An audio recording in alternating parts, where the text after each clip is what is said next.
Have you ever heard of a long bean sandwich? Neither have I, and I just watched a video on Adam Ragusa where he made one that looked really good. So I thought, because it's already a vegetarian sandwich, let's make it vegan. So if you want to learn how to make this, you're going to watch Adam's channel, but I do want to talk about the process here because, getting these long beans and then turning them into the sandwich wasn't as easy as Adam's video made it look to be. Now, one of the key elements to Adam's sandwich was pickled red onions. Now, pickled onions are fairly easy, so let's just walk through it. So first we're going to want to do is make our pickling broth. Now, for our pickling broth, I used an apple cider vinegar. I just used one whole bottle of apple cider vinegar, along with a decent amount of sugar. Now, you're just going to have to put in the sugar and adjust for sweetness. I mean, Adam said a handful. I did about 3 tablespoons. And we're also going to need a decent amount of salt, probably about a tablespoon. Now, at this point, we're just going to want to turn the heat up and just continue stirring until this comes up to a boil. Now, as far as the onion, I'm going to chop the top and the bottom off. Now, I want the round ends of this onion. I don't want to have any planks left over or anything else that I have to slice. And cutting it this way, you get, all fairly even-sized pieces, just different lengths. Now just pour the broth over the onions, and there you go, pickled red onions. Let them sit for a minute, and they'll be pickled. I'm just gonna tamp them down a little bit and then cover them up, and that's it. So now for the other sauce, Adam made like an Asian-inspired barbecue sauce, and I wanted to do the same thing. So a lot of the soy sauce-based sauces that you see are gonna have a cornstarch slurry to kind of help it thicken up. Now normally I use blackstrap molasses in a lot of my burger recipes because it has kind of an irony taste, and blackstrap molasses is definitely a lot more bitter than what we used here. Now, I just wanted to see exactly how the sauce tasted that Adam made, so that's what I'm doing here. I also use the powdered ginger and powdered garlic, and I think that's going to be fine. Now, all I'm doing is just keeping this over a medium heat, and I'm just kind of stirring until it thickens up. Now, I can't find the clip, but I also did add some of the juice. It's like the vinegar from the pickling onions to kind of give it more of that barbecue taste. Once it's all done, you can just pour it off into a jar, allow it to cool, and that way you can taste it. And you can decide if you need any more vinegar, if you need any more soy sauce, and really just kind of adjust it to your liking. Now, it is going to be bitter. It's going to be pretty meaty. And that's why I decided to add a little yeast extract. I figured if this is going to be bitter and meaty tasting, then I wanted it to be pretty bitter and meaty tasting.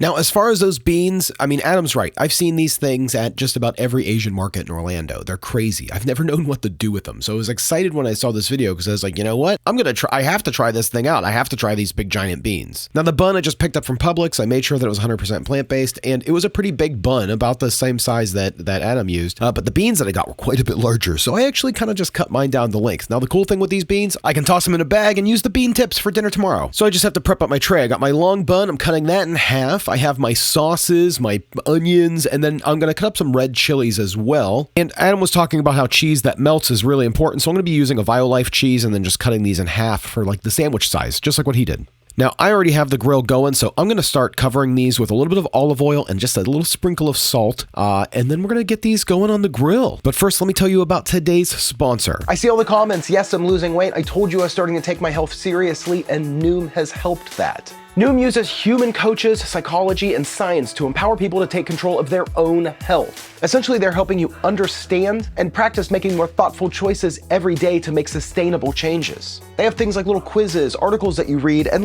quick motivational tips to keep you going. And you just go through these every day, and each little article or quiz or motivational tip is an extra little nugget to help you continue on your journey. I love their food and exercise tracker, but I've really made it a daily habit of weighing myself in to where I can see my weight loss graph. They've helped me make better choices when I'm out to dinner or just even the snacks that I have around the house. And Noom uses daily exercises, quizzes, and insights into the root causes of your eating habits, all based on gold standard and behavioral science. One of my favorite lessons was on healthy eating, and it just breaks down all of the excuses of why not to eat healthy and kind of gives you more excuses for yourself on why you should be eating healthy. So gang, click the link in the description below or head over to noom.com/Saucestache to take your free Noom evaluation. That's noom.com/Saucestache for your free Noom evaluation. Noom, thanks for sponsoring today's video and helping me become a healthier version of me. I really appreciate it. So I really like to use a charcoal grill. I think if you want the grill flavored, I think charcoal is really important. I know Adam used gas in his, and there's nothing wrong with it. It's quick, it's easy. It really does. It's wickedly easy. And the problem here, as you're going to see, was I had a hard time putting this sandwich together on a charcoal grill. Now I had my air vent on the bottom open about halfway, and I had the top open all the way, and I had the charcoal just on one side, which the beans were directly over the charcoal. That was my mistake for one, because the beans got cooked. Then when I threw the buns on the cold side, thinking that just the direct heat would probably toast the buns, what ended up happening was the top bun, which was closer to the charcoal, it got cooked too. Now, I liked what Adam said about using foil, so I'm going to be using foil to build my sandwich, and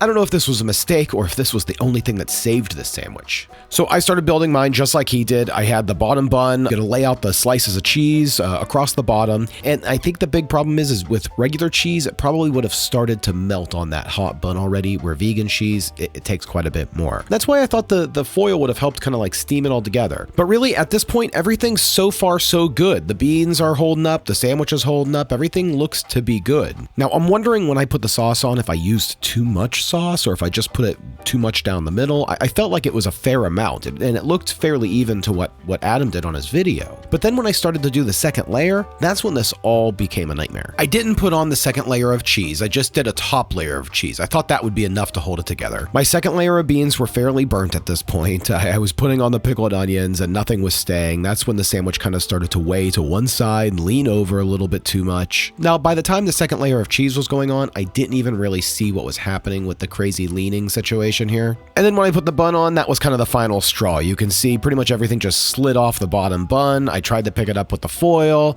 I actually took the whole thing out of the grill and rebuilt it, and just, I mean, it really was, at this point, I don't have the audio on from the microphones because you would have heard me screaming. So this is all done, and besides, some slightly charred green beans, a little bit burnt of a bun, and some very not melty cheese, it could be good.